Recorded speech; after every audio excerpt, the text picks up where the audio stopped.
Returning అధికారి seal లేని postal ballot చెల్లుబాటు అంశంపై కేంద్ర ఎన్నికల సంఘం స్పష్టతనిచ్చింది.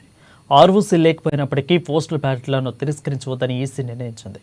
ఇక ఆర్ఓసీ లేకపోయినా ఆర్ఓ సంతకం ఉంటే ఆ పోస్టల్ బ్యాలెట్లు చెల్లుబాటు అవుతాయని స్పష్టం చేసింది. అయితే ఫారం 13లో ఏలో అన్ని వివరాలతో పాటు ఆర్ఓ సంతకం కూడా ఉండాలని, అప్పుడే చెల్లుబాటు అవుతాయని సిఈసి పేర్కొంది.